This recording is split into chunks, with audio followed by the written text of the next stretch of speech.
Assalamualaikum dan selamat pagi. Anda bersama saya Nabilah Khaleeda dan ini Niaga AWANI. Kita nak buka perbincangan kita pada hari ini berkenaan dengan trend pengukuhan ringgit yang bermula sejak tahun 2025 yang terus berlanjutan hingga kini tahun 2026 dengan pengukuhan kumulatif melebihi 12%. Jadi namun keadaan berbeza bagi pasaran saham apabila FDM KLCI ataupun FTSE Bursa Malaysia KLCI hanya mencatat prestasi sederhana sekitar 2% sepanjang tahun lalu 2025. Dan sebaliknya pula pada bulan Januari tahun ini, kita lihat indeks FBM KLCI melonjak sekitar 5%. Adakah kita nak tahu pergerakan ini menandakan satu isyarat baharu ataupun mungkin permulaan kepada super cycle pasaran modal Malaysia? Jadi untuk menjawab persoalan saya pada hari ini adalah kita akan bersama dengan Muhammad Siddiq Jantan, Pengarah Strategi Pelaburan dan juga Ekonomi IPPFA Sdn Bhd. Assalamualaikum, selamat pagi Siddiq. Selamat pagi. Okey, kalau kita nak buka perbincangan soalan pertama saya, kita lihat ramai melihat kenaikan pasaran saham pada Januari itu sebagai satu rally biasa. Tapi kalau kita nak lihat corak pergerakan pasaran secara keseluruhan lah, apa sebenarnya cerita di sebalik kenaikan ini? Kalau boleh Siddiq kongsikan. Okey, baik Nabilah. Kalau kita tengok corak pergerakan pasaran secara menyeluruh untuk bulan 1 itu, kenaikan pasaran saham pada Januari ini sebenarnya tidak boleh dilihat sebagai satu rally biasa yang didorong oleh sentimen jangka masa pendek. Apa yang lebih penting ialah urutan pergerakan tersebut. So kalau kita tengok sebelum pasaran saham mula menunjukkan momentum, ringgit telah mengukur dahulu secara konsisten sejak tahun 2025 dan momentum ini berterusan hingga ke tahun 2026. So pasaran mata wang lazimnya dia lebih sensitif kepada faktor asas seperti kredibiliti dasar, kestabilan fizikal dan juga keyakinan terhadap hala tuju ekonomi Malaysia. So dalam episod spekulatif, saham selalunya bergerak dahulu kerana pelabur mengejar pulangan pantas, manakala mata wang dia ketinggalan ataupun menjadi lebih lemah. Tapi kalau kita tengok untuk sepanjang bulan 10 2025, lepas tu masuk kepada Januari 2026, apa yang kita boleh lihat adalah corak dia terbalik. Sebab kita nampak mata wang bergerak dahulu, lepas tu diikut oleh FBM KSI ataupun pasaran saham. So ini memberi isyarat bahawa pelabur dia sedang menilai apa yang boleh saya kata semula risiko Malaysia secara lebih struktur, bukan sekadar bertindak balas ataupun reaction kepada kecairan global ataupun sentimen sementara. So apabila risiko mata wang menjadi lebih terkawal, barulah penyertaan ekuiti berlaku dengan lebih tersusun dan berhati-hati. Kita nak faham lebih lanjut Siddiq, pergerakan ataupun susunan yang berlaku secara terbalik lah, kita berkata terbalik, di mana ringgit mengukuh dahulu sebelum pasaran saham bergerak, dan kenapa penting untuk kita fahami? Okey, kalau kita tengok susunan pergerakan ni penting untuk bantu kita bezakan antara kenaikan pasaran bersifat spekulatif dan juga kenaikan yang berpunca daripada keyakinan asas terhadap ekonomi negara. Sebab ramai yang berkata disebabkan oleh Trump menekan US dollar itu menyebabkan ringgit mengukuh, tapi secara keseluruhan ianya bukan satu interaction sahaja. Pasaran mata wang biasanya digerakkan oleh berbagai faktor dan salah satu faktornya adalah pelabur institusi besar yang menilai faktor seperti dasar fiskal, kestabilan monetary dan juga keupayaan negara mengurus risiko. So apabila ringgit mengukuh terlebih dahulu, sebab kalau kita tengok ringgit mengukuh sepanjang tahun 2025 iaitu lebih kurang dalam 9% dan ianya meneruskan momentum untuk tahun 2026. So kalau kita nak cakap ianya hanya disebabkan oleh Trump ataupun disebabkan oleh faktor luaran, ianya tidak menunjukkan kesinambungan momentum. Dia hanya berlaku sekaligus sahaja ataupun seketika saja. Tapi pergerakan ringgit mengukuh ianya konsisten daripada tahun 2025 hingga tahun 2026. So ini yang membezakan kalau saya boleh katakan situasi di mana saham naik dahulu akibat sentimen ataupun kecairan global. So apabila risiko mata wang, sebab bila pelabur melihat risiko mata wang ringgit lebih rendah berbanding dengan tahun sebelumnya, sebab penurunan ringgit itu tidak terlalu drastik ataupun tidak menunjukkan sebarang volatility yang tinggi. So pelabur asing dia akan melihat kos dan juga ketidaktentuan pelaburan ekuiti turut menurun. So ini yang membuka, kalau kita boleh cakap, dia membuka ruang kepada penyertaan pasaran saham yang lebih berperingkat. Sebab kalau kita tengok pergerakan IBM KSI ataupun pergerakan bukan setakat IBM KSI tapi IBM 70 dan juga IBM Small Cap, dia menunjukkan lebih berperingkat. Dia peningkatan dia bukan secara mendadak. Dia kalau saya boleh katakan secara berfasah dan lebih berhati-hati, dan ini berpotensi lebih mampan dalam jangka masa sederhana. Tapi Sidik, kalau kita teliti pergerakan bursa saham atau FBM KLCI ini yang bermula sekitar paras 1684 dan kini telah pun melepasi rintangan penting iaitu 1700 serta 1750. Jadi persoalan saya, adakah kenaikan ini sebenarnya boleh kita anggap sebagai super rally ataupun sekadar lantunan jangka pendek pasaran? Apa pandangan Sidik? Okey, kalau kita nak gunakan perkataan super rally tu, ianya agak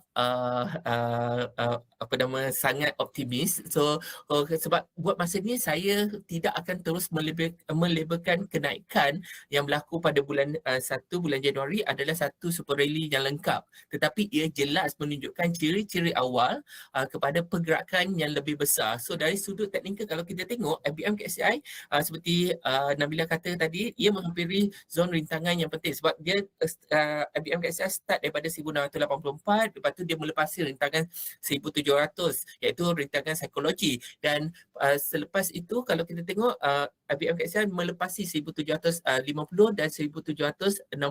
So pada paras sekitar 1760 ianya berfungsi sebagai rintangan teknikal yang mana kita boleh lihat pada masa ini, iaitu apabila melepasi paras 1760, kita tidak boleh expect yang IBM KSI itu akan terus meningkat secara konsisten, tetapi pada waktu melepasi 1760 terdapat berlakunya di mana pada jangka masa pendek pelabur lazimnya mengambil untung selepas kenaikan yang pantas. So kita akan anticipate bahawa apabila paras MKLCI itu melepasi 1760 ataupun 1770, ianya akan kembali menurun kerana berlaku pengambilan untung dan juga pos seketika. So lebih ke atas kepada paras 1780 pula, kita akan lihat ia merupakan satu rintangan struktur, iaitu kawasan yang mencerminkan bahawa bekalan pasaran dia yang lebih besar dan juga memerlukan sokongan asas yang lebih kukuh untuk ditembusi. So oleh itu, kalau kita boleh katakan fasa pengambilan untung ataupun konsolidasi adalah sesuatu yang sihat, iaitu penurunan yang akan berlaku ataupun yang berlaku di antara 1760 menurun ke 1730 ataupun 1720. Namun yang membezakan kali ini ialah kalau kita tengok minat pelabur asing baru saja mula muncul. Kalau kita tengok, kalau kita comparekan, kalau kita bandingkan antara pelabur asing tahun 2026 ini sepanjang Januari berbanding dengan bulan Disember ataupun suku keempat, ada perubahan yang sangat besar, iaitu pada bulan Januari lebih banyak hari transaksi menunjukkan pelabur asing menjadi pembeli net buyer instead of the net seller. So ini yang menunjukkan kalau aliran info ini berterusan, rally berpotensi untuk bersambung selepas tempoh rehat, selepas penurunan, dan di situlah kemungkinan super rally mula terbentuk secara berperingkat, bukan secara mendadak. Jadi adakah ini bermakna dari sudut pelabur asing itu sendiri kita akan benar-benar melihat sebarang penambahbaikan yang ketara mungkin dari segi aliran masuk dana ke pasaran saham Malaysia sendiri? Sidik. Okey, kalau saya boleh katakan, ya, terdapat penambahbaikan yang jelas dari segi corak dan juga struktur aliran dana asing, walaupun ianya masih berada pada peringkat awal. So setakat kalau kita tengok 28 hari bulan Januari, pelabur asing muncul sebagai pembeli bersih dalam 11 hari berbanding daripada 16 hari dagangan. So apa yang penting di sini bukan sekadar number ataupun angka, tetapi sifat aliran tersebut. Sebab kita lihat ia berlaku secara berperingkat dan konsisten, bukan lonjakan besar jangka masa pendek. Corak ni selari dengan pengukuhan ringgit kalau kita tengok yang bermula lebih awal, menunjukkan pelabur asing sedang beralih daripada pendekatan WNC untuk pasaran Malaysia kepada pembinaan posisi yang lebih tersusun. So ini yang mencerminkan penurunan risiko yang dirasakan terhadap pasaran Malaysia, bukannya kemasukan dana spekulatif semata-mata.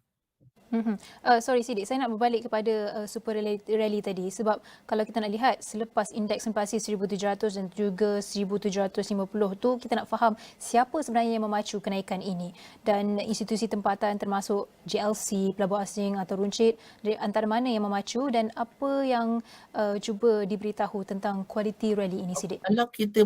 Kalau kita boleh tengok untuk indeks pergerakan indeks 1700 hingga 1750, dari sudut struktur kenaikan FBM KSI ini ataupun Bursa setakat ini jelas bukan dipacu oleh pelabur runcit, sebab kita tahu pelabur runcit sangat minimum dan ianya banyak bergantung kepada pelabur institusi. So sama ada pelabur institusi asing ataupun GIC, saya boleh lihat volume dan corak pergerakan menunjukkan indeks digerakkan oleh institusi tempatan, iaitu local institution sebagai anchor, sebab pergerakan itu dimulakan oleh institusi tempatan, dan selepas itu pelabur asing mula menambah pendedahan secara selektif. So ini dapat dilihat kalau kita tumpu kepada kaunter yang big cap, iaitu terutamanya kalau kita tengok perbankan, telekomunikasi dan juga utility yang menyambung sebahagian besar mata indeks. So tiada tanda putaran agresif ke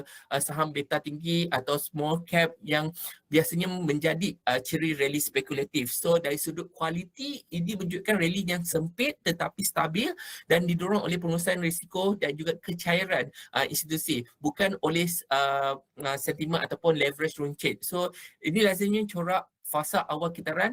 So kita tengok ianya banyak dibantu oleh kalau saya boleh kata GIC dan juga pelabur asing. Tapi kalau kita nak bandingkan Sidik, kita lihat paras FBM KLCI sekarang selepas pengukuhan nilai ringgit, sejauh mana sebenarnya kenaikan ini disokong oleh pertumbuhan pendapatan syarikat dan juga jangkaan kadar faedah kalau kita nak berbanding dengan re-rating sentimen akibat penurunan risiko makro, dan pada titik mana pasaran berisiko menjadi overheated jika earnings tidak mengejar, Sidik? So kalau kita tengok buat masa ni, kenaikan FBM KSI ni memang banyak disokong oleh re-rating sentiment berbanding dengan pertumbuhan pendapatan syarikat yang nyata. Sebab kalau kita tengok unjuran earnings aggregate pasaran tidak berubah secara material sejak separuh kedua tahun 2025 ini yang lepas. So kita tengok pertumbuhan pendapatan bersih juga bersifat sederhana serta tidak meluas merentas sektor. So dari sudut kadar faedah, jangkaan OPR yang stabil bertindak sebagai faktor sokongan, dan saya boleh katakan jangkaan OPR adalah sangat membantu kepada penilaian, tetapi ianya bukan pemacu kenaikan, sebab ianya akan mengurangkan tekanan diskaun, bukan mencipta lonjakan pendapatan. So kita kena lihat untuk OPR ini kerana bukan setakat OPR di Malaysia, tetapi juga Fed yang bermesyuarat pada Januari yang mengekalkan kadar faedah dia selari dengan konsensus pasaran, iaitu turut mengukuhkan persekitaran kadar yang lebih yang saya boleh katakan predictable oleh semua pemain pasaran. So dalam konteks ini, risiko kejutan besar kalau saya boleh katakan sama ada pemotongan ataupun kenaikan yang mengejut kekal rendah sekaligus menyokong kestabilan penilaian aset. Itu yang pertama. Kalau kita tengok untuk sebab OPR ataupun kadar result persekutuan, ini akan memberi kepada kesan kepada kos perniagaan sama ada di Malaysia ataupun di Amerika Syarikat, dan ini akan seterusnya akan memberi efek kepada earning report yang dikeluarkan oleh syarikat untuk setiap 3 bulan. So oleh itu pemacu utama kalau kita tengok untuk kenaikan FBM KSI ialah penurunan premium risiko makro yang khususnya kestabilan ringgit dan juga kebolehramalan dasar. So risiko overheated akan muncul sekiranya indeks menghampiri ataupun menembusi zon rintangan struktur tanpa pengesahan pengembangan earning, iaitu menjadikan penilaian mendahului asas dan pasaran lebih terdedah kepada perbetulan jangka masa pendek. Jadi dengan kesemua ini, Sidik pun dah bantu kami faham dengan jelas, tapi bergerak ke hadapan, melihat kepada pengukuhan ringgit, kemunculan aliran masuk pelabur asing dan juga kenaikan FDM KLCI pada awal tahun ini, apa perkara utama yang perlu diperhatikan seterusnya mungkin untuk pelabur untuk menentukan sama ada momentum ini benar-benar boleh berterusan? Okey, kalau untuk saya katakan untuk menentukan sama ada momentum sekarang ni yang kita nampak ini boleh berterusan, ada 3 perkara utama yang perlu diperhatikan, iaitu yang pertama adalah kestabilan ringgit. Kita tak nak yang macam kenaikan yang pantas ataupun penurunan yang pantas. Kita mahu kestabilan mata wang. So selagi mata wang kekal stabil ataupun mengukur secara berperingkat, ianya akan memberi keyakinan bahawa risiko makro masih terkawal. Itu yang pertama. Yang kedua adalah kesinambungan aliran dana asing. So sekiranya apa yang kita nampak pada bulan Januari ini berlaku ataupun pola inflow pelabur asing itu berlarutan masuk pada bulan Februari, so ini akan memberi satu tindak balas ataupun persepsi bahawa aliran dana asing adalah sihat dan ini meningkatkan kecairan dalam pasaran. So kita tidak perlukan lonjakan yang besar tetapi pembelian bersih yang konsisten, kerana itu menandakan bahawa pelabur asing ataupun pelabur institusi sedang membina pendedahan jangka masa sederhana. Dan akhir sekali kalau kita boleh lihat adalah kualiti perluasan pasaran. So jika kenaikan FDM KSCI mula disokong oleh sektor berasaskan permintaan domestik dan pendapatan yang mampan, itu memberi isyarat yang positif. So ketiga-tiga faktor ini kalau saya boleh minta, kalau kita lihat ianya sekiranya bergerak seiring, so pasaran berpotensi memasuki fasa pertumbuhan yang lebih berstruktur dan bukan sekadar rally yang short term sahaja. Dan mungkinlah sedikit pandangan ataupun unjuran daripada Sidik sendiri dalam 1 hingga 3 bulan lah. Apa 2 ataupun 3 risiko utama yang boleh mengubah naratif positif ini yang berlaku pada waktu ini, sama ada mungkin daripada pergerakan ringgit yang terlalu pantas ataupun komoditi, geopolitik ataupun perubahan jangkaan dasar seperti OPR sebagai contoh, dan antara semua ini faktor mana yang paling sensitif kepada hala tuju FVM KLCI? So kalau buat masa ni, kalau kita lihat untuk short term dalam masa 3 bulan, so untuk persekitaran pasaran semasa, risiko utama yang boleh mengubah trajectory bukan hanya datang daripada faktor domestik tetapi daripada perubahan struktur pada peringkat global. Sebab salah satu yang semakin ketara adalah reaksi dasar perdagangan yang bersifat berantai. Sebab kalau kita tengok untuk tahun 2025, fokus dasar perdagangan hanya tertumpu kepada Amerika Syarikat saja. Tetapi buat untuk tahun 2026 kita lihat bukan setakat Amerika Syarikat tetapi banyak negara-negara maju turut mengeluarkan dasar ataupun mengubah dasar mereka yang bersifat protectionist dan juga national interest, dan ini akan memberi tindak balas kepada negara lain yang akan memperkenalkan dasar perdagangan baru sebagai reaksi balas. So walaupun dasar-dasar ini kebanyakannya tidak menjurus kepada Malaysia, tetapi kesan tetap dirasai melalui rangkaian globalisasi, sama ada melalui gangguan rantaian bekalan, perubahan aliran perdagangan dan juga kos pematuhan yang lebih tinggi. So selain itu, kalau kita tengok gangguan bekalan bahan mentah berpotensi meningkatkan kos input dan juga meningkatkan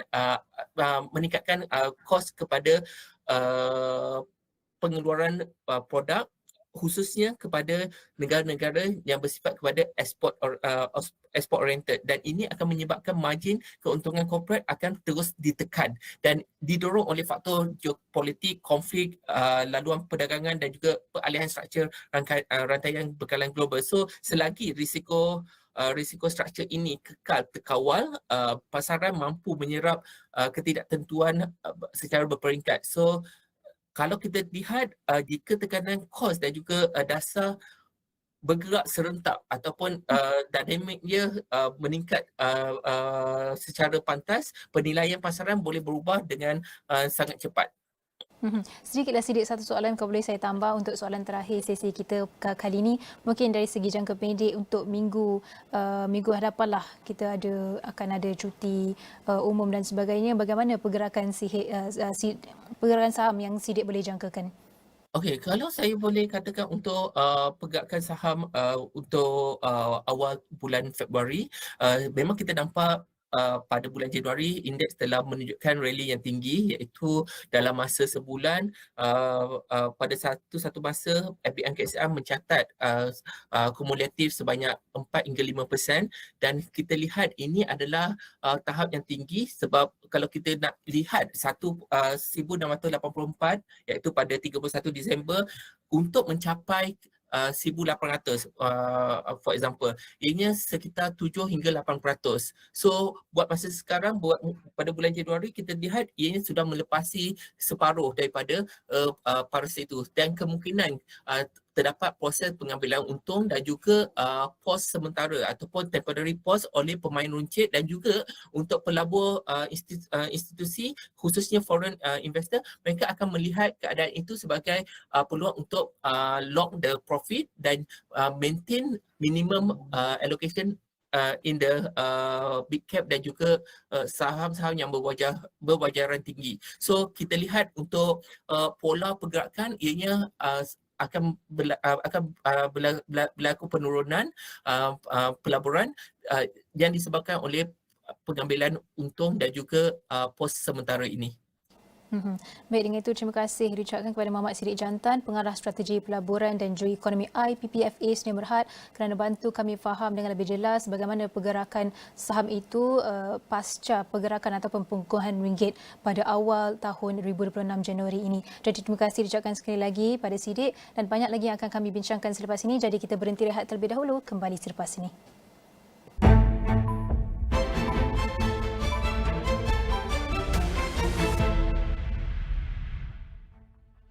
Tonight is the night.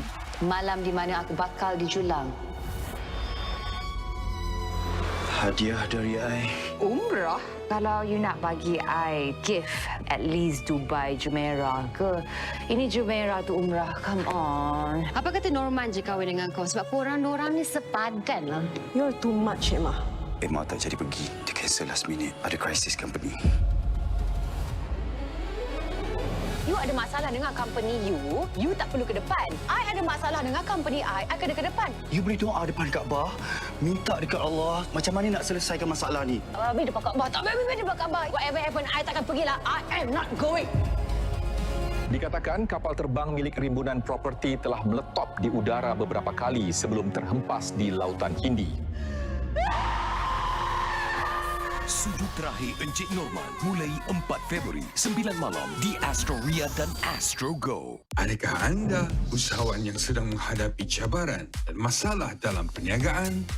Kami sedang mencari usahawan yang menghadapi cabaran besar untuk diberi peluang kedua melalui rancangan keusahawanan terbaru. Hantarkan penyertaan anda dengan skan QR yang tertera berserta video berdurasi 1 minit yang menceritakan tentang perniagaan anda dan cabaran utama yang sedang dihadapi. Mungkin ini peluang terakhir anda untuk level up. Ada yang perdebatan bahawa GST perlu dikembalikan semula kerana ada yang mempertikaikan bahawa SST itu tidak efektif. Isu buruh kanak-kanak bukan sahaja dalam bentuk fizikal tetapi juga bentuk moden yang lebih licik dan juga terselindung. Kita tengok buruh kanak-kanak dan ada juga buruh paksa kanak-kanak. Kumpulan FB dikenali sebagai grup budak-budak sekolah rendah yang didakwa menyebarkan gambar remaja perempuan tidak senonoh telah pun ditutup. Orang anak aku mati, Azril. Kau ingat aku masih boleh hidup dengan kau ke? Bahagia ke awak hidup atas derita anak-anak? Sampai bila awak nak jalankan tanggungjawab pada seorang isteri yang cacat ni? Apa janji? Kalau Lia tak bagi, apa akan izinkan Lia pergi? Mama akan buat apa saja untuk anak-anak, asalkan anak-anak Mama bahagia. Aku cabar kau, Lia. Kalau kau hebat, kau hidup tak payah bergantung dengan suami kau. Sanggup ke dia nak hadap kau ni sampai mati? Berapa cadang nak bagi Ril handle satu projek besar yang kita baru dapat? Wah. Ril handle projek ni dengan Rin. Ha? Projek tu tak boleh jalan ke kalau Rin tak kerja dengan Rin tu? Kalau Lia yang jadi penghalangnya, aku nak kau ceraikan Lia. Rin sanggup bermadu kalau Abang Rin sudi terima Rin. Kau tak nak papa kau. Aku setuju jadi madu kau. Tapi ada syarat. Bayar aku 1 juta, aku jadi madu kau. Andai itu takdirnya dua mulai 9 Februari di Astro Ria dan Astro Go.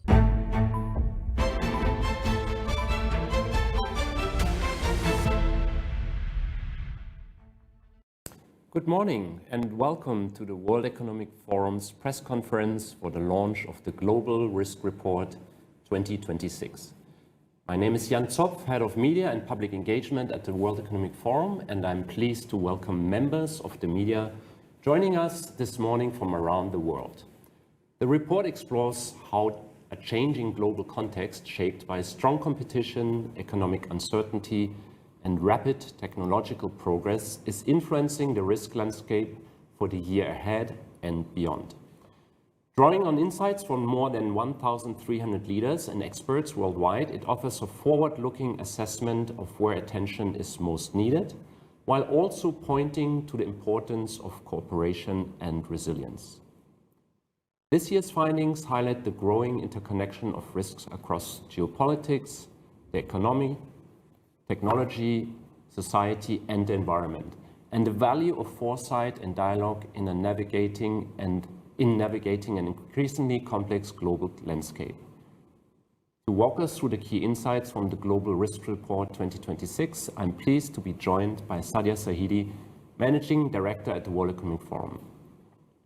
Sadia, this is the 21st edition of the Global Risk Report. What's the headline finding this year?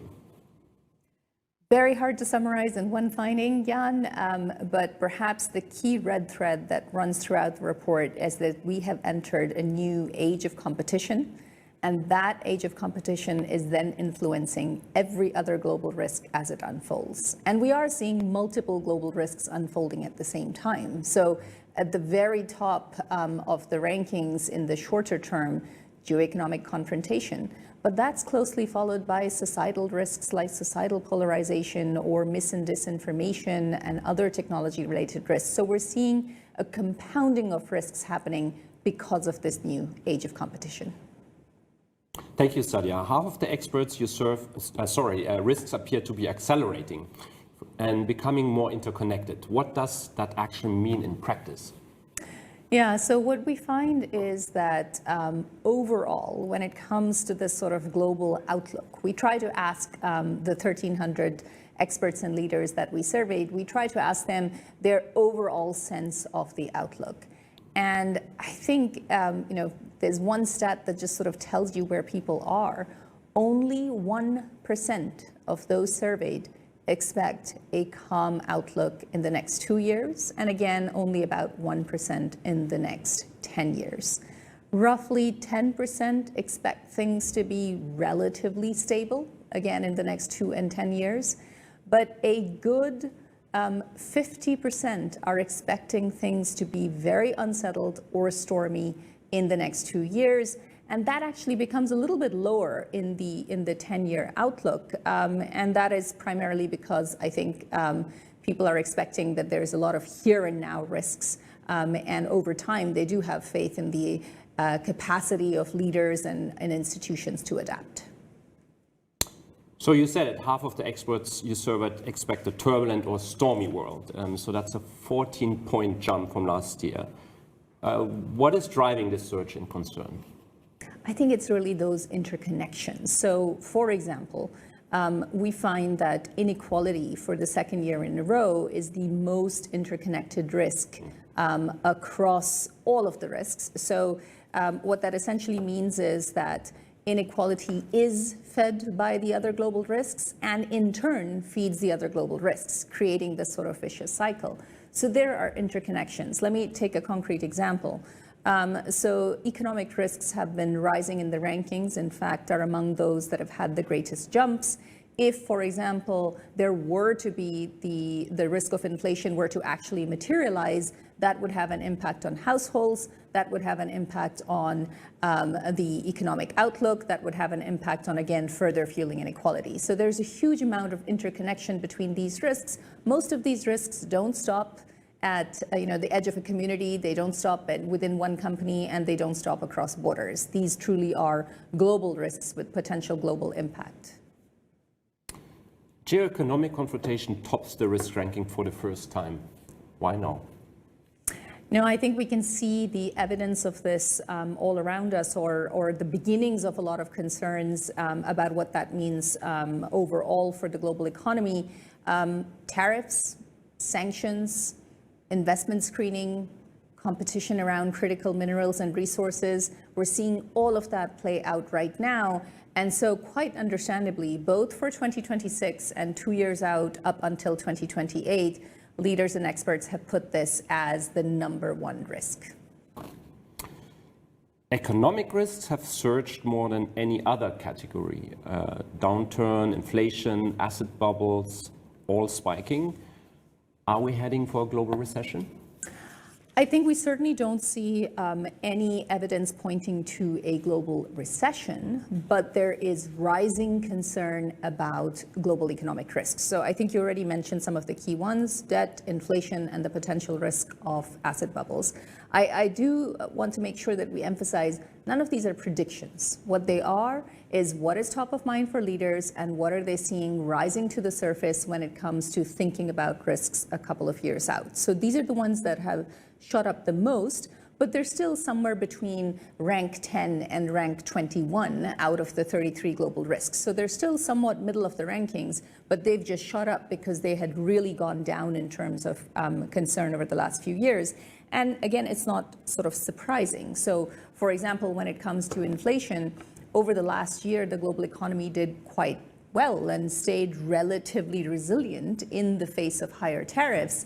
But there is this concern that there is a lag effect, but this year we may see rising inflation and the impact of those tariffs. So that is why some of this is going up. Again, when it comes to the valuations of artificial intelligence related companies, we're seeing some of those valuations be very high and stay high, and that is all dependent on the one hand, the potential huge opportunities of artificial intelligence, but there is also a fairly well-predicted concern around could this also lead to a bubble. So those are the kinds of things that we're seeing. And of course, when it comes to debt, we're in some of the most indebted situations for advanced economies, in addition to some developing economies that have been facing debt and currency-related risks for some time. So you mentioned already AI in terms of potential bubble. AI anxiety has soared. Adverse outcomes of AI jumped from 30th place in the short-term outlook to 5th place in the long-term outlook. What are experts most worried about? That's the biggest jump we've seen in this last year, 25 ranks across the 33 risks that are being ranked. So in the shorter term, I think, again, and we see this in the markets, there's a sense that artificial intelligence comes with huge opportunities. And in the relatively short term, most companies, most countries are likely to benefit from it. But when it comes to that 10-year outlook, that's where concern really goes up. And I think that's because a lot of leaders and experts are seeing that on the one hand opportunity, but on the other hand, it's growing largely unchecked. And there isn't really as much governance around it as I think they feel is necessary given the set of risks involved. And there are 3 sets of risks they're concerned about. One, when it comes to jobs in the labor market, what is artificial intelligence likely to do there, and will people be able to keep up? The second is around society. So what does artificial intelligence mean, not just for mis and disinformation, but for mental health challenges? And then the third element is the use of artificial intelligence in warfare, especially in a world where, as we said, competition has really grown. Environmental risks have dropped in the short-term rankings, yet dominate the long-term. Why is that? I think it's really to do with all of these other risks that we've just mentioned. When there's so much short-term focus around interstate conflict, which is the second highest risk in 2026, geoeconomic confrontation, concerns around mis and disinformation in the short term, rising concerns about economic risks, rising concern about the long-term effects of technology, societal polarization, inequality. You put all of that together, and there's so much focus on that in that shorter term, environmental risks have fallen in severity and therefore have gone down in the rankings. But 10 years out, as you said, it is still extreme weather that's a concern, loss of biodiversity, the change to critical Earth systems. These are really the things that people are concerned about 10 years out, and rightly so, because these are existential risks. And it's very concerning that if we do lose the focus on these in the short term, we're not going to be ready to adapt and mitigate 10 years out. So while it does show up in the longer term rankings higher, it actually is a here and now risk. So what solution should we look towards? Is cooperation possible in such a landscape? Yeah, so this is where I think the biggest underlying concern comes through. The collective capacity of leaders to be able to address these risks in this age of competition, where there is a decline or a stepping away from some of the more traditional multilateral system, I think that's really the key issue, because these risks don't really know any borders. These are global risks. And the big concern is, will we have the coordination and cooperation capacity that is going to be required by governments if any of these risks start to materialize in the short term? So, for example, if there were to be an economic crisis unfolding of whatever kind among the ones that are being identified here, would we have the kind of coordination capacity that existed around the global financial crisis? That's really the concern that leaders and experts are pointing to here, that will we actually be able to cooperate in the way that's required? And that cooperation is necessary for any one of these risks, whether it's health or pandemic-related risks, as we saw some years ago, whether it's economic risks, technology would require global governance. So all of that would require the kind of cooperation that we just don't see right now the impetus for. And perhaps let me add one other piece here. So we do ask leaders how they think the global order would look in the next few years. And most of them expect that we will now have a multipolar order emerging. And under 6% expect that we would return to a sort of the unipolar multilateral order that we've seen in the past. And again, that means a whole new set of alliances and approaches to cooperation, and something new would need to come together to build our collective muscle to still be able to cooperate. Thank you very much, Sania. We will now have some time for questions from the media. So I would ask the media to relate your questions to the Global Risk Report and keep them concise so we can take as many as possible. So if I'm not mistaken, we have a live question from the German TV ZDF, from Florian Neuhan. Is Florian with us? Yes, hello, nice to see you. Hello, nice to see you. What is your question? Thank you very much for taking my question. Florian Neuhan, German TV. My question would be, when you look at businesses, companies throughout the Western world, do you feel they are prepared for the rising risks, especially of geoeconomic confrontation? And what could they do in order to prepare for these risks? Thank you very much. Sania. I think the biggest concern that we see from businesses is previously supply chains have been geared towards efficiency, and they've been operating in a world of cooperation. We first saw major disruptions to those supply chains in the last few years during the pandemic. And then since then, because of both interstate conflict and now the new sort of geoeconomic confrontation that exists. And so supply chains are now having to be oriented towards security. They're having to be oriented towards focusing on who can you trust and who can you not trust. Where do you actually put in place investments in a world in which it's very unclear where alliances will go. So I think in a nutshell, companies are having to adapt. Are they prepared today? I think they're on the way towards preparation and are trying to learn also from each other. And this is one of the types of conversations that will take place next week at our annual meeting. And then the second element there is we've heard from quite a few emerging market players that say that we have been operating in a world in which supply chains have not been that easy to manage, in which alliances have shifted over time. And actually, we might be better prepared than many of the businesses that emerge from advanced economies. I think that's a viewpoint, but that's some of what we're picking up. Thank you. I have a question here from Associated Press. Jamie Keaton, I don't think we have him live with us, so I'm going to read out the question, which is geoeconomic confrontation is the top risk. We talked about that. That sounds vague and vague. Can you please elaborate? Sure. I think this really relates to certainly tariffs, and we've seen an increase on tariffs over the last year, although still lower than what was originally being envisaged. And as I mentioned earlier, we've seen the global economy remain relatively resilient, but the risk that's being pointed out here is, will that resilience continue? In addition to that, you're seeing different kinds of measures when it comes to investment screening, and that is changing the outlook for foreign direct investment as well. We're also seeing a lot more control of critical minerals and critical resources. And of course, this is not just about one actor or two actors. This is about the overall shift that leads to in the global economy. And if everybody starts doing the same thing, then we really start moving into a very economically difficult situation, because I think, as we all know, it is really not possible for each country to be able to be fully economically nationalistic, to rely only on itself. So that overall is what we mean by geoeconomic confrontation.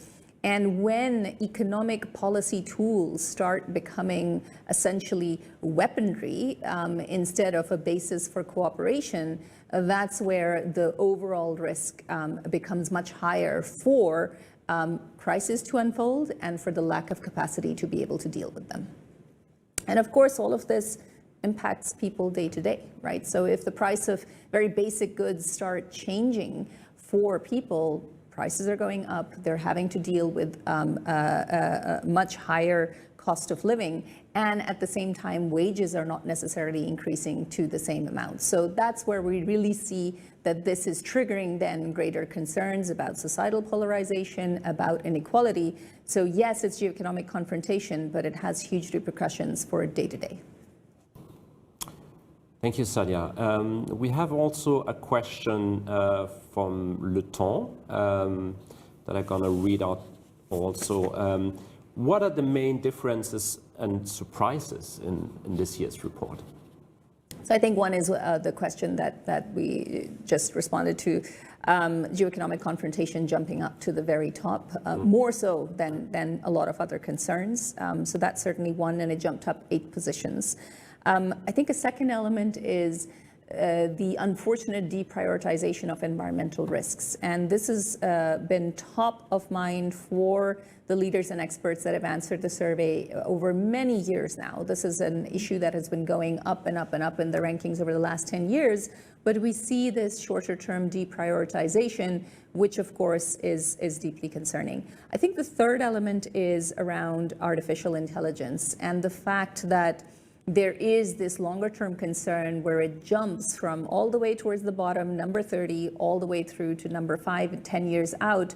And then finally, economic risks. I think those are the ones where, yes, they're still middle of the rankings, but those are pretty big jumps that have happened in most of those. So people are watching out for the risk of inflation, for the risk of debt, and for the broader concerns around a potential bubble.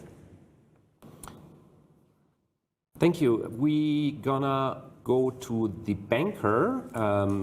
If I'm not mistaken, we have Gabriel Witham with us for a live question. Hi there, good morning. Gabriel Witham, the banker. How much does the decline in multilateralism and collaboration make it harder to deal with the risks this report warns of? Thank you, Gabriel. Sadia. Thanks for that question. I think this is definitely a key concern across the report. So on the one hand, this age of competition has emerged as that multilateral system has started declining or becoming more ineffective. But at the same time, that is then fueling a further fracturing of that multilateral system. And would we then have the capacity that leaders would need to be able to deal with crisis? And I gave the example earlier around economic risks. Would we have the coordination capacity needed to deal with if there were to be a major debt crisis, if there were to be an asset bubble that was bursting? How would leaders be prepared to deal with it? But I think that applies equally so to climate. Are we likely to see the same kind of cooperation? And there are definitely some very clear signals that we're not. And that kind of cooperation would be needed on the mitigation front, but it would also be needed when it comes to adaptation. There's perhaps one more piece around this, which is developing economies in this new age of competition are facing a much more uncertain outlook than they have before. Traditionally, they have relied on global economic cooperation, or essentially what is known as globalization, to be able to grow. And that has lifted so many people out of poverty in the last 20 to 30 years. That system just to growth just doesn't quite exist at the moment. And so there's also this longer term concern that as the multilateral system and global economic cooperation mechanisms start declining, what is the new pathway for 4 billion people around the world? Thank you, Sadia. We have also a question from Bernama TV, that's from Malaysia, from Aziri Idris. We don't have her live with us, but I'm gonna read out the question. So what are the most critical global economic risks highlighted in the Global Risk Report, and how could they impact Malaysia? All right, so let me go down a few of those rankings. So there's a concern about economic downturn that goes up 8 positions to number 11 now. So we don't see, as I said earlier, the risk of a downturn or a recession among the top 10, but it has risen to 11 over the next couple of years, which is certainly much higher than it has been in the past. The second element is inflation. So this had really fallen down the list after having risen in the past during the inflation that followed directly after the pandemic. But it's now jumped 8 positions to 21st again. Again, in the lower half of the rankings, but certainly higher than it was before. And then finally, the concerns about a potential asset bubble have gone up 7 positions to the 18th position, again in the middle of the rankings, but it has gone up in the past in this past year. Now, how does that impact a country like Malaysia or other large emerging markets that are critical to global supply chains? Any economies that is dependent on trade for even a part of its growth is going to be affected by tariffs and by the concerns around geoeconomic confrontation. And then in addition to that, I think if any of these concerns about inflation or asset bubbles or an economic downturn were to start materializing, that will have a huge impact on demand, both locally and on demand for goods and services that come from large emerging markets like Malaysia. So I think as a key and significant player in East Asia and in much of the world, I think that's where the issue really lies. But that's not to say that it isn't possible for large countries to have agency. And I think we're also starting to see on the flip side of this, that this more unsettled picture is leading to new alliances, new regional trade agreements, new unilateral or bilateral trade agreements. So there is also a shift towards the more positive in this current outlook. And we can remind media that we have a special section where you can look up country. Absolutely. There's country level risks that you can see at the very end of the rankings. Again, not predictions, but those are the views of business leaders as to what the translation of those global risks is at a national level. Thank you. We have also a question from CNBC, from Contessa Brewer. I'm going to read it out. We talked about it, but maybe you can go a little bit deeper. In what way have the risk around geoeconomic confrontation evolved to drive this to the top position of concerns? Yeah, I think this is where it's a combination of things that is coming together. So on its own, if the focus had been, for example, just tariffs, to put it that way, or if it had been just a concern around, for example, more investment screening, or just the control of critical, but we're seeing all of this happening together. And then compounded on top of that, this is landing in the midst of a situation where societal polarization is already very high. That is, in fact, what has led to a lot of economic nationalism. But unfortunately, the blowback from some of these types of policies is likely to be higher prices, higher affordability issues, higher cost of living, and that is likely to again fuel further that societal polarization and the concerns around inequality. So I think that is why we're seeing it rising to the top. It's not just because the immediate short-term material impact to businesses, but also what that means for societies more broadly. Thank you, Sadia, and thank you for all the questions from the media. We're going to be next week in Davos, a meeting that will have a very strong participation, so it will be really interesting to follow that. Sadia, if you could get one message across to the leaders gathering in Davos next week, what would it be? I think the key one is really that these are really not predictions. The future is not fixed. This is all fully within the control and choices that leaders make. Yes, climate change is a key underlying structural factor, but there is certainly still time to act. When it comes to some of these economic risks, yes, they're rising up in the rankings, but none of them have actually materialized yet. And so again, it is very much within the control of leaders. So as we enter this 21st year of the Global Risks Report, our sense is, yes, we're in a world of greater competition. Yes, cooperation may be different than it has looked in the past, but it's really up to leaders to be able to bring people together. And that's what we are doing next week. Under this broader theme of the spirit of dialogue, we are bringing together leaders, 3,000 leaders from over 130 countries. And the idea is to take a very objective, clear-eyed look at where these issues stand, where the positives are, because there are, of course, many opportunities as well, and combine that with a very clear-eyed outlook on what these risks look like, and to try to understand what might be still areas of cooperation.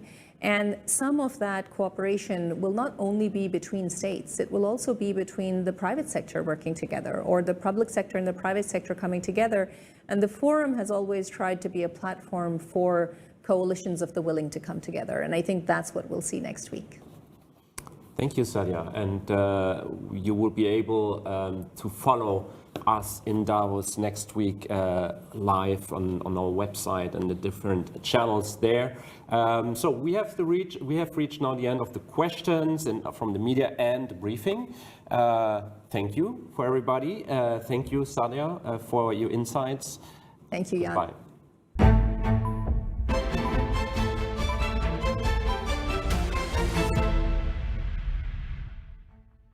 Kementerian Pendidikan bertanggungjawab sepenuhnya terhadap keselamatan murid dan pelajar sewaktu mereka di sekolah. Malaysia dan Korea Selatan terus memperkukuh kerjasama dalam bidang teknologi hijau dan kecerdasan buatan AI menerusi pelaburan dua syarikat utama Republik itu. SPRM akan meneliti dan menjalankan siasatan sekiranya dapat unsur rasuah dalam pelaksanaan projek Aerotrain di KLIA yang dilaporkan sering mengalami gangguan perkhidmatan. Every mystery is a piece of an even bigger puzzle. 500-year-old secrets hidden in skeletons and stone. What happened to these infamous Alcatraz escapees? What really triggered the Battle of Los Angeles? What happened to Captain Kidd's lost treasure? The pieces are here. Question is, how do they fit together? History's greatest mysteries. Only on the History Channel. Piala ini merentang episod baharu persaingan bola sepak Asia Tenggara. Semangat membara terus meledakkan lagi pertempuran sengit kelab-kelab terunggul rantau ini. Segalanya demi sebuah kegemilangan abadi. Hanya yang gagah mampu melangkah menggah di Asia. Piala Shopee secara langsung di Astro Arena Bola, Arena 2 dan Astro Go. Tariffs on imports of products from China reaching up to 145%. Tariffs on the rest of the world are sitting at 10%, with the potential for reciprocal tariffs to be reimposed within 90 days. Kunjungan rasmi Presiden China ke Malaysia ini menunjukkan komitmen kedua-dua negara untuk meningkatkan hubungan diplomatik ke tahap yang lebih strategik. Orang anak aku mati, Azril. Kau ingat aku masih boleh hidup dengan kau ke?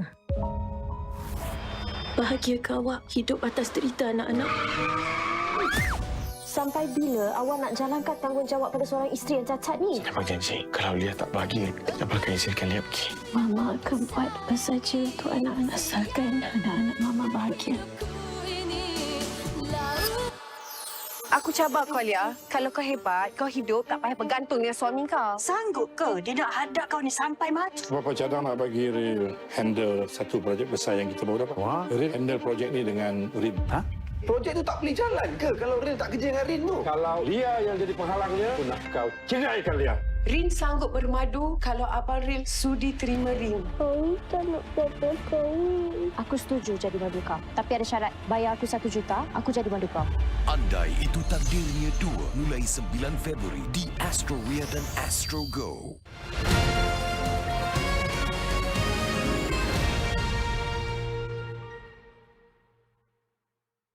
Thanks for joining us. I'm your host, Ibrahim Sani. Very recently, Professor Suhaiza Ismail of IIUM wrote a very nice article on The Edge, talking about the private-public partnership. And as we know, PPP is always back in focus every now and then to talk about the cost and the affordability element. But of course, trying to see how the government can then galvanize private partners and private players to play a part in infrastructure projects as well as large-scale projects in the country. So here to talk about this and more is Prof. Suhaiza. Thank you very much, Prof, for taking the time to speak with us. Let's do a high-level analysis in terms of PPP and whether or not do you feel that Malaysia's current PPP projects truly serve the interests of the public and the areas of concerns that you have right now with the PPP that we have currently? Okay. First of all, thank you very much for the invitation. Before we move further into our discussion, I guess it is fair if we have a clear definition of what PPP is. Yeah, okay. Okay. It's basically due to the PPP regime that we have in Malaysia, especially in Malaysia. So basically, if we go back to other countries, we go back to literature, PPP refers to any interaction between public and private sector in providing public services and public facilities. Okay. And with this definition, it's pretty narrow. We understand some of the knowledge behind it. What would be some of the examples to actually help our audience understand the kinds of PPP that is currently practiced in Malaysia? Okay. Then we go back to the history of PPP. In Malaysia, PPP has started since the early 1980s with the introduction of privatization. Okay, so basically that is an official PPP that we have in Malaysia. Yeah. Okay, why do I highlight that is because in relation to my earlier definition, since then more and more PPP modes have been introduced with the intention to have more involvement of the private sector in the development projects of the government. And we're talking about large-scale sectors like energy, like transportation, in fact, highway infrastructures and the like. Exactly. And so now that we've seen this is the pathway, there has been a bit of a slowdown in terms of public initiatives getting PPP involvement since the last decade. Why is that the case? Okay, so since its introduction, basically we have privatization then the involvement of private sector, the government is trying to get more involvement of the private sector.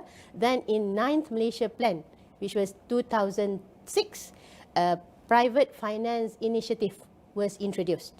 Okay, when it was introduced, there are lists of projects, construction project or development project that should be translated through PPP or PFI. Okay, and the momentum remains the same in the 10th Malaysia Plan.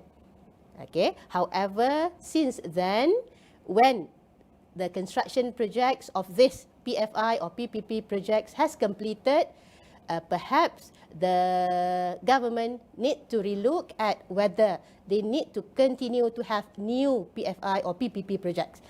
Perhaps that answers to your question as to why over the recent one decade there's less PFI or PPP project being implemented. So are you for or against PPP?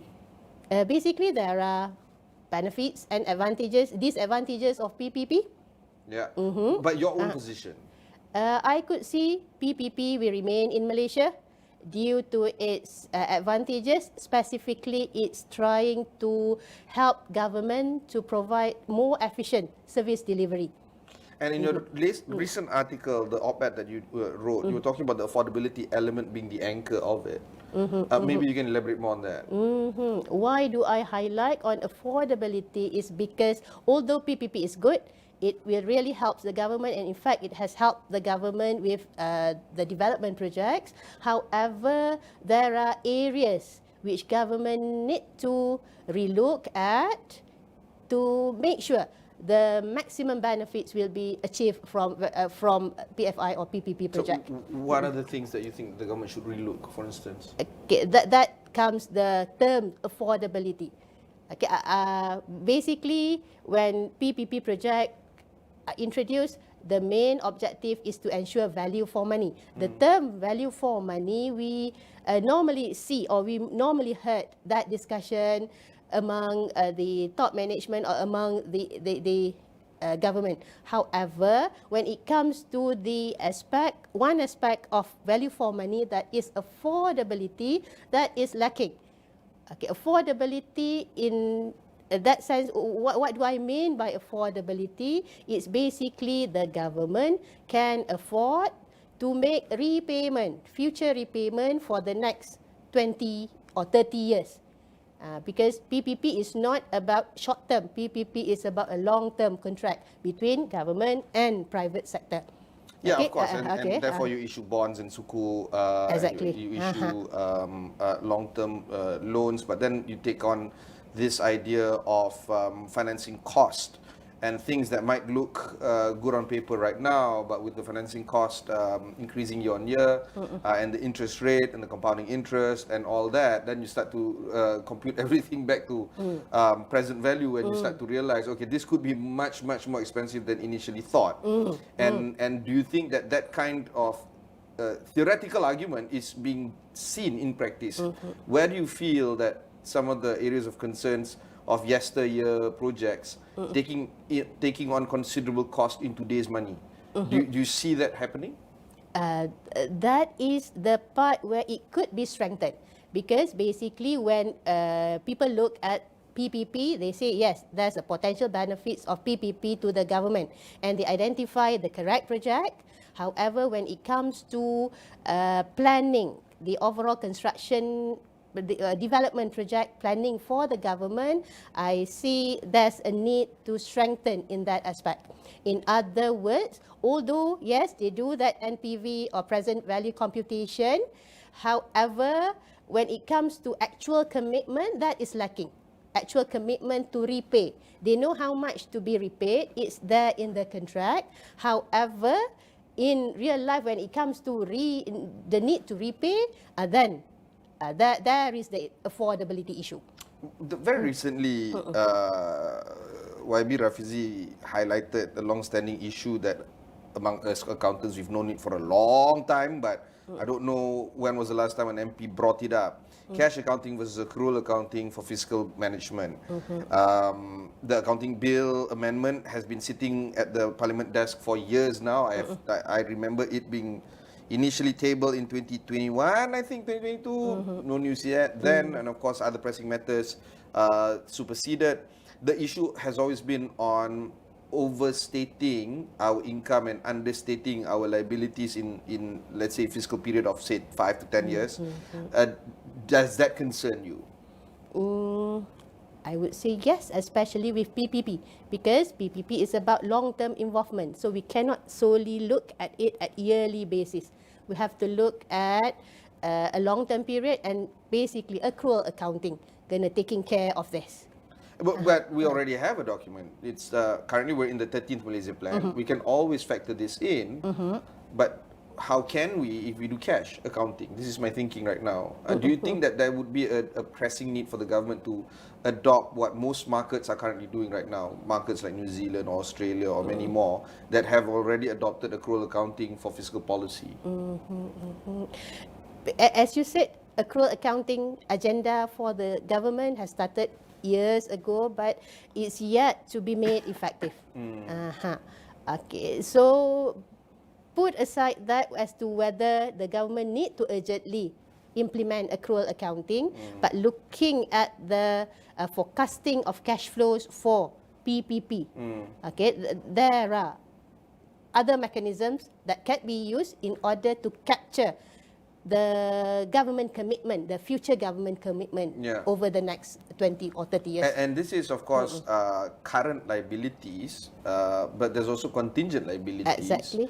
And do you think that all these current liabilities, all kind of liabilities, contingent liabilities and the like, when you say it can be further improved and strengthened, what would be some of your ideas on that point? Do you think that procurement could be further strengthened? Do you think that centralization of how PPP projects are done across the sectors, i.e. across ministries, should be centralized? Do you think that decentralizing could be a way to go? How do you think the different modes of strengthening the PPP projects, especially in managing future liabilities, can be done better as opposed to what we're doing right now? Okay. Good. Basically, there are a few things. Number one, I could see it's about strengthening at the planning stage. Okay, to look at the commitment of the government for the overall projects, not to look from the perspective of one project at a time. Then the government can have a look or can see what is the total commitment for PPP over the next many years. Okay, so that is one. Number two, what I could see is try to avoid politically driven changes. In other words, it means that if they need to make an ad hoc changes to the current PPP contract due to the political reason, because we have seen that for a few projects, and that is really lead to the issues of unaffordability, because whenever there are renegotiation of the PPP contract, that inflate the cost of the project, and as a result, affordability issue comes in. And third, what I could see is with PPP, the spirit is about encouraging more and more involvement of the private sector, and we need to encourage a competition between private sector companies. Therefore, what is the most important is to have less or to try not to have direct negotiation of PPP projects. That really important, because based on the from research, quite a number of projects of the previous 9th Malaysia Plan, 10th Malaysia Plan projects that are carried out through direct negotiation. Therefore, they have missed the fundamental characteristics of PPP, where competition or competitiveness between private sector companies is the crucial component. So my point is, try to emphasize on tendering and reduce or try to avoid direct negotiation. Because we want competition, and therefore only the best players could perhaps get the market. What about bite size and breaking up these projects into various components, therefore a lot more modules and packages can be then tried out to different players. Is that an idea that you can think of as being improving the system right now? Or do you think that a mega scale project, it's best to be done by one entity through the correct measures, i.e. Strong tender process, open tender process, best value for money? Do you think that that would be the option as well? What would be the thinking between these smaller packets versus one big contract goes to the best of the best? Okay, then there's no direct answer to that, because when it comes to open tender, there are few evaluation process. Okay, basically those evaluation process are to ensure value for money. So one of the evaluation process is to look at or to assess the credibility of the companies. And with PPP, because it's about designing, it's about constructing, and it's about maintaining the facilities. Therefore, surely it will involve few experts or few players in these various sectors. Yeah. Therefore, surely we can have few companies to work together as special purpose vehicle, being and the key player or the head of this SPV that we call special purpose vehicle, consortium, is a big company or an established company. But under the SPV, you can have a small player who is an expert, say, in financial management, in facilities management. Yeah, it's feasible. Let's talk about your expert opinion and expert knowledge in this. You did your doctorate in private finance initiative. You've seen how it's being done in other markets, and to not be myopic about how it's done in Malaysia, what would be some of the comparative lessons that you can share with us from other markets and other countries that are doing this well? Okay. So when we are seeing other countries that are doing PPP well, one of our reference point could be United Kingdom. Surely that was in the early stage of their PPP, because since 2018... This is under Thatcherism, I suppose. Exactly. And it was continued by Labour. Because under Blair, Yeah, exactly. And I did my PhD in private finance initiative, looking at value for money of PFI schools in the UK. Okay, so one point which I would like to highlight is on the transparency of UK government in terms of disclosing the relevant information to the public, because I was able to complete the assessment or the evaluation of affordability as well as value for money. One is using the questionnaire survey. That is fine, it's about perception, but I also need to look at the document, and those documents are made available publicly. Unlike in Malaysia, I could see transparency is also an area that we can learn from those successful country. We need to be more transparent. Okay, but you see, transparency doesn't come by itself. It is demanded by the public. It is pushed, and having that strong political will, then you have that. And under Margaret Thatcher's government, that public push was actually quite apparent, to a point where both sides of the political aisle wanted better transparency for this to happen.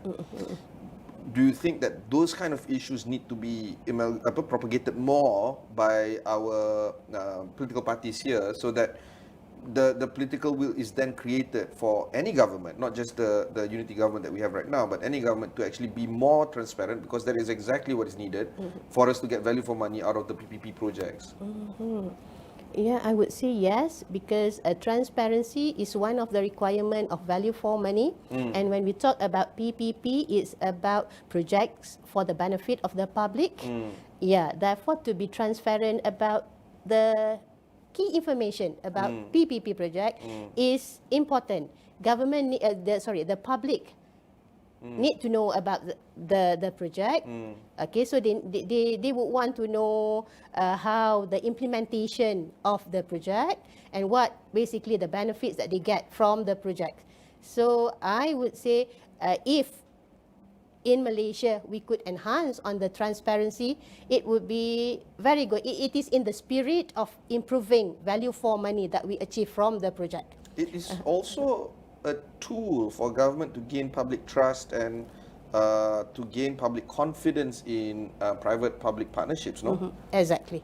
And much of the lack of confidence or distrust comes from the opaqueness of how transactions are being done. Do you think that this administration that we have right now is appealing to this kind of transparency that is needed and the reduction of the opaqueness of tender process to allow for the public to understand a little bit better in terms of the various PPP that we have right now or soon to have? I would say yes, there's a positive direction for the current government where that is in fact the current agenda of the government, where to be more transparent, to encourage competition. I guess that's the current direction, and we could see that the only thing is it's about the implementation. When we look at the government leaders' announcement, basically we are into that. The government is into that. But we as researchers, because we are working on the ground, we are yet to see it is being materialized. So you're saying execution is the lagging part right now after all is said and done? Yeah, perhaps there could be few factors. One, sorry to cut you off, Prof, but isn't that the whole point of getting the private sector involved in the first place, i.e. to get the efficiency in the execution done, I guess a little bit more efficiently compared to how public sector is doing things? That is the initial, or that is the spirit as to why government would want private involvement. Yeah. Exactly. However, that's right. The lacking part is on the implementation of the project or of the initiative in our context. If we are being more transparent, we go through the proper processes, try to minimize direct negotiation. Then we go through all the value for money evaluation process. Yes, surely we are to achieve the maximum benefit from the PP projects. Let's change tax right now and look at other forms of financing, maybe blended finance, outcome-based contracts, state co-investments, multiple corridor co-investments. Do you think that all this could be looked at in order for us to diversify the financial risk as well as the operational risk? Say, for instance, the execution part that might be lacking, for instance? Or do you think that these kind of various finance methods are still nascent and new and might not necessarily be good to be used in trying to implement PPP? Yeah, those that you mentioned are the potential methods. Some of those, when we talk about blended, it is about financing by the government as well as the private sector. We do have that being implemented for a number of PPP projects as well. And when we talk about other models or alternative models, there are two. One is about alternative PPP modes, and the other one is financing modes, alternative financing mode for the PPP. Okay, so when we talk about blended or hybrid, it is about financing part. In addition to what you have mentioned, perhaps we have social impact, Sharia compliant social impact bonds. That is possibly a way to go, or we could explore on that. In fact, I know it has been started, but yet to see more and more projects of PPP to be financed using this social impact bonds. The thing about social impact, Suku, is that you might not necessarily get the best pricing for that because investors might not necessarily be appeal to the idea. Then there's also the whole idea of which denomination, because if it's Ringgit, there's also the strange thing that we're talking right now, the risk of rising Ringgit, so it might not necessarily be so attractive for them to invest in Ringgit, so you might be locking up with USD or some other currency. There's also that. Then there's also the kind of investors that you want, which is like it or not, most probably it might come from China. So I don't know whether, already you're hiving off a PPP project to the private sectors and private players. Then there's also the possibility of investors coming in from outside that might necessarily own the project outright. So there's a lot of these considerations to think about when it comes to financing PPP. And for the past 20 odd minutes, we've been talking about the idea of how private-public partnerships can be further improved. But then there's the whole idea of all these co-factors that is in play. Do you think that, to wrap up our conversation do you think that this needs to be further discussed, debated, and perhaps even looked at quite considerably by this administration in order for us to fund and finance our large infrastructure projects in the years to come? And do you think that this is getting the oxygen that it needs for us to actually debate this further? Before I respond to your question, before I answer to your question, if I could respond to your earlier statement, you are saying that when we are to issue all this sukuk, then the private investors may not be that attractive to the return that they're going to get. Then I need to really emphasize that PPP is about projects to the public. Therefore, PPP is a delivery tool, but it is not about profit maximization tool. So private sector need to have that clearly in mind. Yes, you're going to get some margin, but surely the margin will not be as high as you are to carry out or to invest in a purely private sector project, commercial project. Exactly. Because the spirit need to be there. Okay, so then to answer your question, again, everybody need to have that same understanding. PPP is about a mode of procuring public facilities as well as services for the benefits of the public. Therefore, when we engage the private sectors, we engage the financiers, we have to make this clear. Profit maximization is not the ultimate objective. We have to balance between the benefit and the profit that the investors gonna get. So never lose sight on the main focus, which is public interest. Exactly. That is the spirit of PPP. It is not to benefit any side. It is for the benefit of the public at large. Okay, and for the public to benefit from PPP project, the government need to consider, if we are referring to projects where users need to pay. Okay, so in determining toll roads, exactly, for instance, so in determining the charges, again, the same principle need to be believed by all parties. It is to make sure that the charges is affordable to the public, because we are talking about using this mechanism, that is PPP, to deliver public goods. That is for the benefit of the society. Final comment, Prof, for this conversation? I would say PPP remains relevant in the Malaysian context for the development projects. However, the governance side of PPP need to be strengthened. So we have discussed throughout. One is about the planning, the early stage planning. Number two, it is about to have the proper evaluation through tendering instead of direct negotiation. And number three is about monitoring. PPP does not stop until when construction finishes. But we need to consider lifetime to monitor the remaining 20-30 years of the project. Then value for money from PPP will be materialized. Thank you very much. That was Professor Dr. Suhaiza Ismail, Professor of Accounting at Department of Accounting of the Kuliah of Economic Sciences. My alma mater, I'm very proud to announce that, at the International Islamic University in Malaysia. If you've missed out any part of this interview or any interviews like this, just head on to astro.com and find out more there. Until then, thanks very much for watching and goodbye. Thank you, Prof. Thank you.